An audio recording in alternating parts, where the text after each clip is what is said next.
What's up, internets? Welcome back to some more Fire Emblem Warriors, and today we're actually going to have a very special video, much different from before because there's not going to be that much gameplay. This is going to be the sequel to the tier list video that I uploaded, I think back in November, I believe, and that was a very fun video. People were very positive about that one. I'm really glad that despite the fact that it was very opinionated, we were able to sort of get the message across. Now, what you can see right now was the exact same tier list, but now put in image form, and the reason why I wanted to put it up here is because I want to sort of just go through my little thought process now that all the DLCs have been officially released, meaning that there's not likely going to be any new characters in the near future, kind of showing where everything stands. Now, the first thing I want to address before we actually get into the nitty-gritty of it all is that the whole purpose of the previous tier list was pretty much just my way of answering the question, which character is most worth investing the time and efforts and resources into, and essentially my answer for that would be every single character in their own way are very unique and they're special and they're very viable as long as you are willing to put the time into them. Like, the more you care about a character, the more effort you'll put into them, and that's kind of what Fire Emblem's all about. It's all about caring about the characters that are available, and basically the general idea is that the characters that you like should be your first priority, and then the characters on this tier list were my opinion of who you should be investing in after all your favorites have been maxed out. Now, this is going to be the first one, and the thing is, though, with all the changes that have been made, obviously everyone has gotten stronger, and so, like, whenever there was someone that was considered quote-unquote weak in vanilla Fire Emblem Warriors, this would be kind of the thing where, like, they would get stronger, but of course that would also mean that the people that were strong to begin with got stronger too, so pretty much everyone would get upgraded. So for the purposes of this thought process, you see that there's like the top tier all the way down to the B tier. What we're going to do is that we're going to actually bring up the tiers, because in comparison to vanilla, everyone got so much better. So now we're going to change it to something a little bit more glorious. So now we're going to have triple S plus tier, SS plus. All the comparisons are going to be exactly the same for this video. And obviously, where everyone stands, we're going to start rearranging them wherever I feel that people need to be moved around. So that's exactly what that is. One other thing I want to mention is that when it comes to this actual particular tier list, or rather the previous one, is most of that was just based on whatever knowledge we had available at the time. As we all know, this game is very vague about what exactly you're able to do, what exactly everything does, and essentially we were a little bit left in the dark in terms of certain details. But now that the game has been out for several months, we actually can look at it from the factor of, like, you know, characters with higher luck would obviously have a little bit more of an edge over people with lower luck due to the fact that Luna lethality is so potent. Not to mention that a bunch of new skill crests and weapon attributes have been made available, so we're going to be taking that into consideration too. So this is essentially what the tier list would look like, and also what's going to happen is that next up, I'm going to start adding the DLC characters to this list based on where I see them, and I'm kind of just going to go a little bit briefly over them because there's a lot of stuff that we're going to be unpacking for this particular video. So we're going to add DLC characters, and essentially it's kind of like a reading order where, like, when you start off on like the upper left corner, then I would consider those characters to be the best, and then when you reach the bottom, you kind of just like reach like from left to right in descending order, essentially. So the first one I wanted to mention is Navarre. I'm going to talk about him a little bit more because we're also going to be comparing the clone characters with one another. Navarre stands head and shoulders over every single character in the game because his stats are superbly optimized. Like, the whole thing about the Shadow Dragon DLC is that they introduce characters with optimized stats, but Navarre just takes that a step further. This is mainly due to the fact that now that Gale Force has been a thing in the most recent DLC pack, speed is super viable, and Navarre has the highest speed, or one of the highest speeds in the entire game. It's really, really strong, and honestly, that's the nice thing about Navarre, is that he can just do so many things very well. He has a very, very high skill stat, and a very high luck stat, higher than Lyn in pretty much every stat that matters. Not to mention that even though he also has higher strength than Lyn, we've also kind of learned in like previous videos. I remember doing an experiment where what happened if Ryoma had topsy-turvy. Actually turns out that strength doesn't matter that much, but skills that give you damage totally matter. And the thing about Navarre is that if you give him stat flip and resonating power, you'll actually notice that his resistance and defense stats are exactly the same, meaning he's going to get the maximum benefit from resonating power. A little bit of a thing that I want to sort of add, though, is that resonating power is still fairly new. At the time of recording right now, we actually don't know what the specific numbers are, but for the purposes of this guide, we're going to make the assumption that if they have the exact same number, then they get the maximum value, and and if anyone like has any idea what it is, please just let me know in the comments down below. So next up is going to be Minerva, exactly like Camilla, but again, optimized stats. The only real difference between the two of them essentially is going to be that Minerva has a substantially higher luck. Camilla has slightly more skill and slightly more speed, but when it comes to luck, we know that luck is super important, especially considering the difference between Camilla and Minerva. Camilla is at like 76 luck at max level, Minerva is at 102, I believe. But yeah, we're gonna talk a little bit more about the clones, but that's what Minerva fits though. There's so many tools that make Camilla so strong, and then Minerva just optimizes that further. Lynn is like, yeah, pretty much the same place that she's always been. Again, I'm gonna talk more about the clones later, sorry. Olivia is sort of like the big surprise that I had not expected. She is easily one of the biggest powerhouses in the entire game, because again, due to the fact that we now know that strength and magic only mean so much in the grand scheme of things, her high speed, her high skill, and high luck are really good, not to mention that her ability to do huge amounts of area of effect damage, covering a lot of grounds with her combo 6, is so much more versatile and mobile than pretty much any character in the game. She's such a good character, not to mention that with having high skill, she's able to also replenish the warrior gauge, just like with Azura, replenish the warrior gauge of her partner, so she can constantly be firing off dual warrior specials. She's so good, and I'm really, really glad.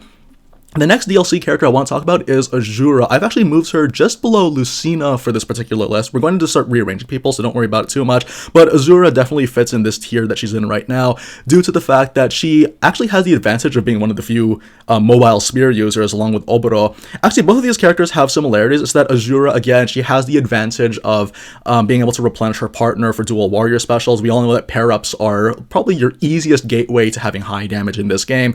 Same thing goes for Oboro, but to a lesser extent, due to the fact that she tends to function more as a solo unit. She has some very nice movesets that makes her comparable to most of the Lord characters in this game. Really, really nice, and the thing is, by virtue of being a spear user, you already have an inherent advantage to the majority of the cast. So, moving on with the DLC, I also wanted to talk about Tharja and Lind. Tharja and Lind are very similar to each other, with the exception, of course, Lind's having her own exclusive moveset. I've always found that there's like kind of a spectrum of tome users where Robin and Tharja would kind of fit in the middle, whereas Lynn's would be all about like long range, don't touch me kind of playstyles, and then Elise and Leo would be always up in people's faces while they're on the horse. So the thing about Lind is that she's actually very solid overall, and if you prefer that as a tome user, you really can. Really, when it comes to any of the when it comes to the non-mounted tome users, most of the time you will just find that it's just a matter of taste. And we're going to talk a little bit more about Robin and Tharja. Don't worry, that's going to be coming a little bit later. Now, the other thing I wanted to say is that each of the DLC characters are very, very good in their own right, and honestly, like, I know it's kind of a bit of a pay-to-win thing, or it sounds like a bit of a pay-to-win thing, but considering that each of these characters bring skills that are completely new to the game and completely change the way that most of these characters work, we're going to be going a bit more in depth for this video, so stay tuned for that. But essentially, though, most of these characters bring something that's really, really awesome, and honestly, it's just worthy of your consideration, especially if you are from, like, the kind of person that has just recently gotten the game and you want to like see who is the best to start off with, so that you can kind of have the smoothest kind of progress available. Now, the next thing I want to say is comparing the clones. There's a lot of clones in this game, and the funny thing is, though, is that despite the fact that these clones are so similar to each other, it's just the stat spreads that they come with which really define how you play as them. So sometimes they're more of a long-run thing, other times they might be, like, one clone might be more optimized than the other. There's a lot of clones to talk about, so I guess we're going to talk about the sort of the top-tier clones first. So the first one that comes to mind is Navarre Lyn. I've already gone and said that Navarre is just head and shoulders, not for just Lyn, but pretty much every single character in the game. Like, for those of you guys that haven't seen my video of Navarre playing on one of the highest difficulties, and he one-shots Velazark just by virtue of him using a warrior special, a solo warrior special on a yellow gauge, and then completely destroying him with a critical hit. Everything he does is just that much better, whereas Lyn is noticeably less optimized. Now, one thing I wanted to mention, though, is that on the comment section of that particular video with Navarre one-shotting the dragon, is that someone asked me if wouldn't it matter then, because if damage is the end-all be-all for a Warriors game, wouldn't it make more sense to say that Navarre is objectively better than Lyn?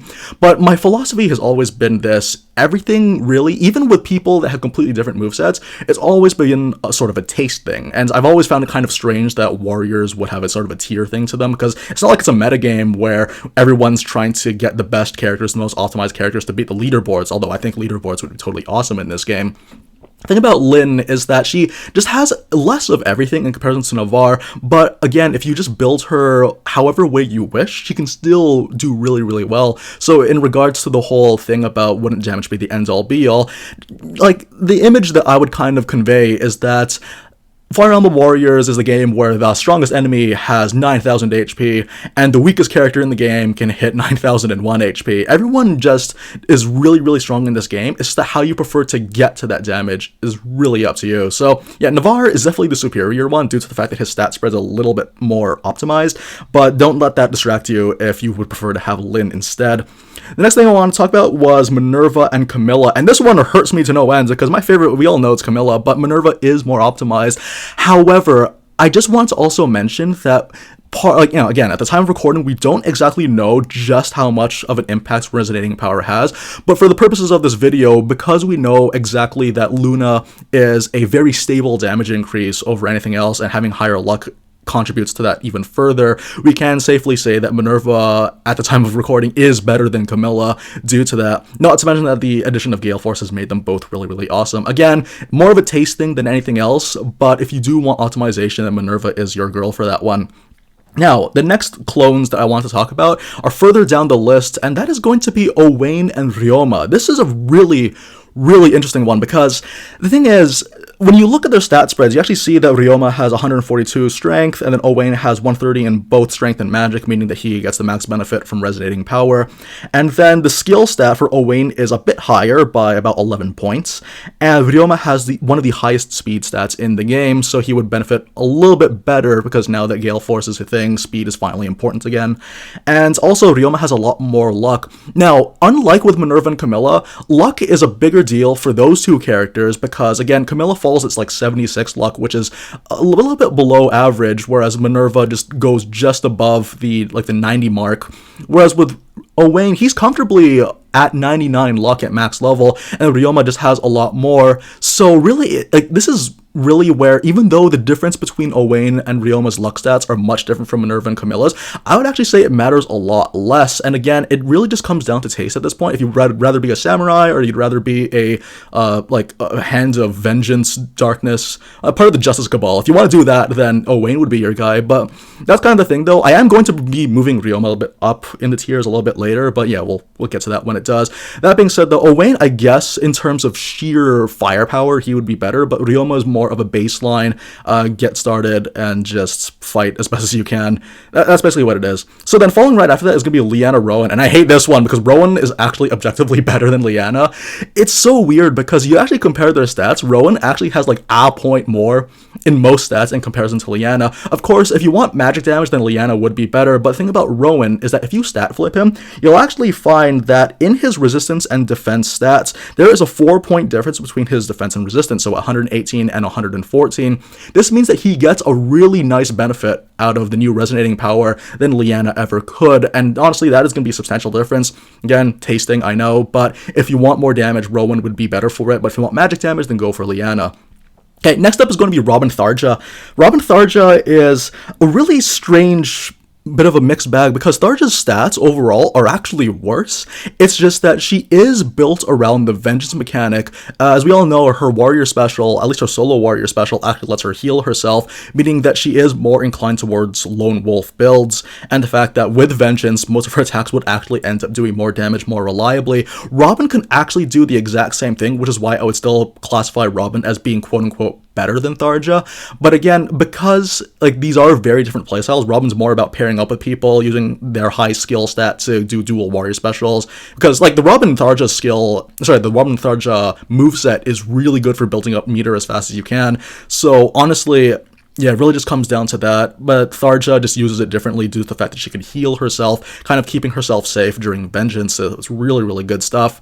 Now, the other clones I want to talk about is Elise and Leo. Now, this is where it gets really fun, because these are both actually very, very different characters. So you know how I'm always saying that, you know, having high magic and strength doesn't matter that much? You can't say that about Elise, because Elise is the winner of having the highest offensive stat potentially in the game at having a whopping 205 resistance, meaning that if you stat flip that, she will have the highest magic resistance in the game, and she'll just trade off by having the lowest defense stat in the game. Part of what makes Elise so awesome is just the fact that she's able to kind of make use of not only the highest magic stat in the game, but she also has a substantially higher luck stat than her older brother. Now, when you look at the comparisons, I believe Elise has about 152 luck at max level, and then Leo has 103. Obviously, just like with the Owain Ryoma comparison, that difference won't seem like much, but when you just consider how much higher the damage is and how the playstyle is more of a glass cannon, if you prefer glass cannons, then Elise would be someone you'd rather pick, but then Leo is more of a all-arounder, and it's for that reason that if we're gonna kind of just judge things based on overall damage, I would actually say that Elise is better than Leo by that reason alone, but then Leo has the benefit of having a higher skill stat. Okay, there's going to be 2 more clones, so just bear with me. We're going to, 3 more clones actually. There's a lot of clones in this game, you guys. So the next thing I want to talk about is Hinoka and Cordelia. Now, they're a lot better than they used to be. I'm not going to talk about Sita, because Sita, I'm going to talk about this later, she actually is head and shoulders over not just all the flyers, but most of the units in the game. Sita is an amazing unit right now. And the thing about Hinoka and Cordelia is that Hinoka is more suited towards the sort of Gale Force solo builds due to the fact that she has a slightly higher speed stat, she has a little bit more luck. Like, it's just all slightly more than Cordelia. It's just that Cordelia has the benefit of having resonating power. She's like perfectly built for that. So really, if you would rather like do kind of a solo thing with Hinoka, then yeah, that would kind of be what it is. She's less versatile than Cordelia in that regard, but if you are a Hinoka fan, then yeah, Gale Force would probably be your best bet.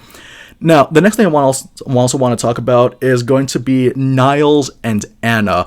The thing about Takumi and Sakura is that they both have their own niches. Takumi is more of a physical fighter, and then if you want magic damage, you go for Sakura. But when it comes to sheer damage outputs, again, Anna and Niles actually are very close to each other, because when it comes to like the introduction of resonating power, that's really changed how I felt about it. Because when it came to looking at Niles' stats, particularly his attack and magic, they're actually fairly close to each other by like 14 points. And then Anna, there's a little bit more of a distance of 16 points. But if you stat flip Anna, you're actually going to have an even smaller difference of 9 points between both of them. So maybe again, because we don't know exactly what resonating power does, that is kind of going to be what we'd be looking at, though. She has more damage from that. Not to mention that Anna also has the highest luck stat in the game, so I'm actually going to be moving her up pretty soon too. So yeah, that's the really cool thing, though, is that all these new skills have made everyone good in their own way. It's that you have to build them a little bit differently.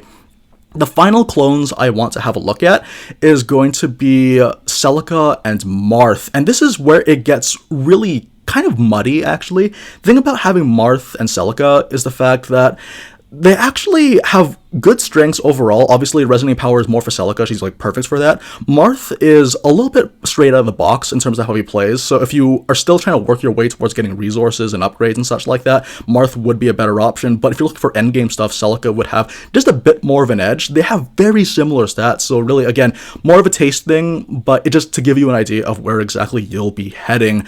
And honestly, I can't really say that for everyone else, because everyone in this game, it's all about how much time you're willing to invest into them, and this just gives you an idea. This tier list will give you an idea. So what we're going to do now is that we're actually going to start making some rearrangements, and this is where it gets really subjective, so buckle up.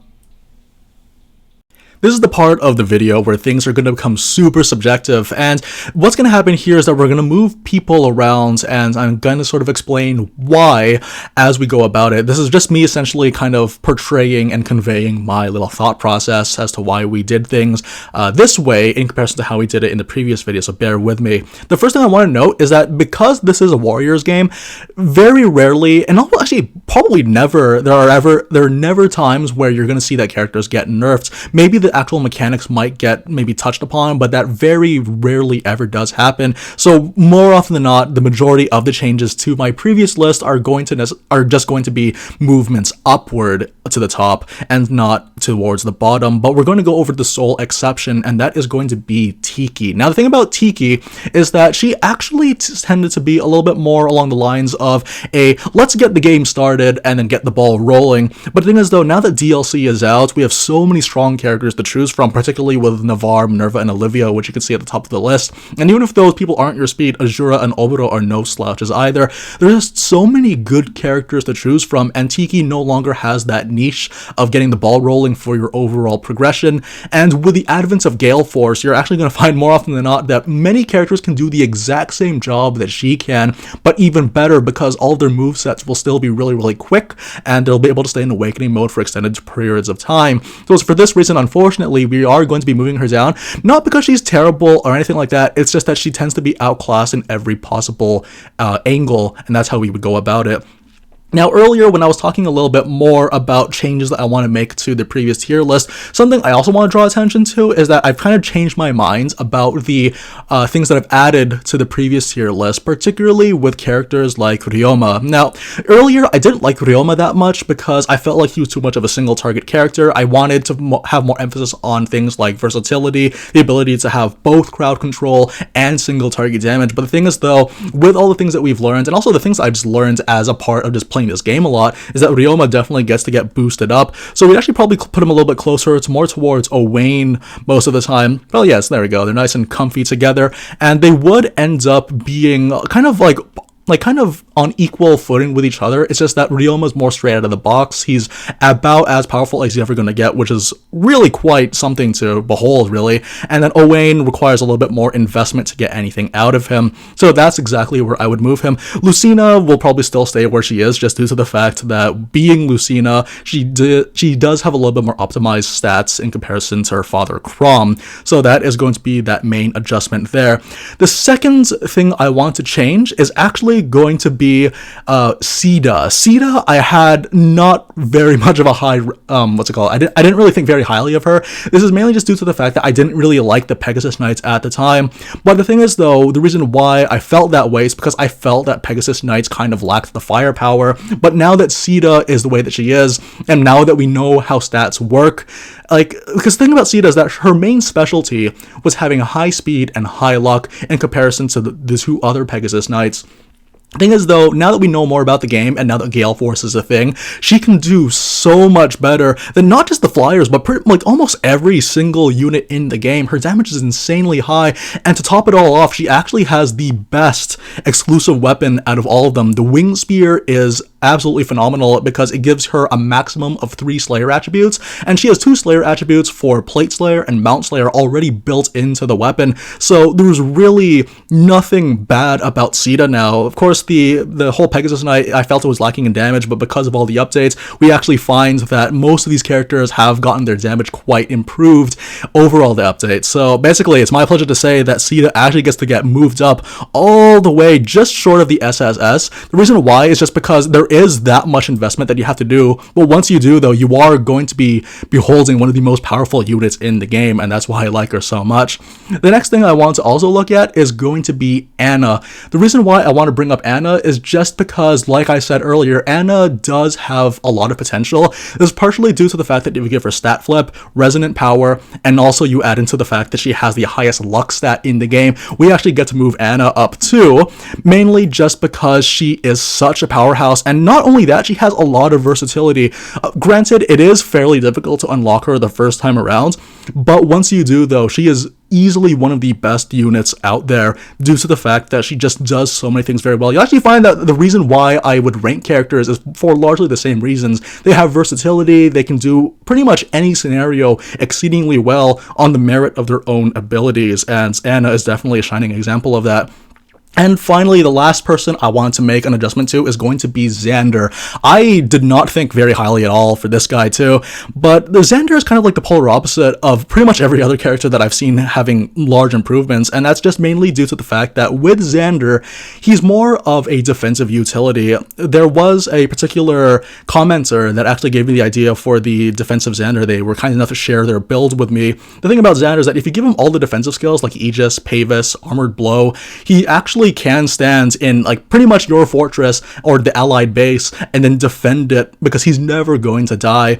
And really that's what makes Xander so awesome. Not to mention that with the very first DLC pack, the Fates themes one, he received so many advantages. The fact that Siegfried actually becomes a much more powerful weapon, and really that was the only thing he was lacking. His moveset was a little bit lame when it first started, but then when you just give him the extra damage, you actually find that characters with more utility tend to actually come out on top in comparison to everyone else. So Xander, I'm actually going to go ahead and move him. Let's cover Rowan right now. Sorry, Rowan fans. Actually, no, I was kidding. We'll put him right over here, right behind Rowan and Lyanna. He definitely has received some remarkable improvements, and for that, we can be really, really, really happy about that, especially if you were fans of the characters to begin with.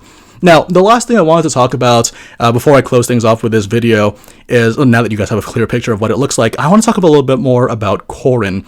Now, the thing about characters like Xander is that with their innate movesets, that is already kind of what makes them so special. Like Xander's ability to run around while massing the strong attack is pretty cool, but then if you give him the damage, then it becomes that much better. For Corrin has received all the exact same improvements as every other character did, but it's just because of Corrin's base abilities that, while good, it's just not that strong. Maybe there might be sort of like a conflict between whether Corrin or Tiki might be better, just due to the fact that Corrin could also just run Gale Force. Corrin's luck stat is actually really good, so is her speed. Corrin actually doesn't have any bad stats. Each of them are well into the triple digits. It's just that, again, the moveset could use so much more improvements, particularly the Dragon Form, which is unfortunate because, like I said in the previous video, Corrin's ability to transform takes such a long time. You can't even improve it with Astra or Acceleration, and even when you do fire it off, it's like you charge up for so long, but you find yourself almost hitting no one, and it's really unfortunate because I actually have taken quite a shine to the character, and I still do use her quite often just because I just feel like kind of giving myself a little bit more time to play around in the scenarios, and really that's kind of what it all boils down to. You just pick the characters that you like and you find yourself using them more often. And as far as the whole tier list goes, my stance kind of still stands in that it's not really about who is quote unquote best. It's just picking whoever you like, because that's kind of what Fire Emblem has always been about, at least ever since Awakening came out in 2013, is that you just pick whoever it is that you like, build them as hard as you can while you still can with whatever upgrades you get, and that is pretty much going to be your time having fun with this game. And it's been a lot of fun to me too. Honestly, this is probably going to be the last tier list video we ever make, and most of the characters that you see here, they're mainly characters that I tend to not use as much, but whenever I do though, it's usually for purposes of things like this video. So guys, thank you very much. A lot of you guys did ask for this video, and I'm pretty sure you guys will have your own opinions on who got better, who did not get better. And honestly, that is going to be something that we'll be talking about for a long time, especially considering that the community for this game has sort of developed quite a bit. Also, if you are a person that is actually watching this game and you have yet to pick up the game and you're kind of skeptical about whether or not you like it, I really recommend you guys try this one out. It's probably been one of the most fun I've had in an action game for quite some time. Actually, not since Hyrule Warriors I've never had this fun. And honestly, if you guys are like even somewhat into Fire Emblem, if you guys are somewhat into Fates, then you should definitely check this out. If you're into Awakening, definitely check this out. But even if you're skeptical about it, there is still plenty to enjoy about it. It's something that needs to be seen to be believed. And honestly, I'm still having a lot of fun playing this one. I really hope that there will be some more DLC on the way, or if there's going to be like a rumored sequel, but for the meantime, this is pretty much what everything looks like. Everyone on this list is still really good. Obviously, the way that it would be is that if your favorite character ends up being on the A+ tier, put them all the way at the top. I'm not going to dispute that. Like, put Corrin all the way at the top if you want to, put Hinoko all the way at the top, that's fine, go ahead, because that's exactly what playing Fire Emblem Warriors is all about. Picking the person you love and then destroying whole armies with them. Take care, everyone.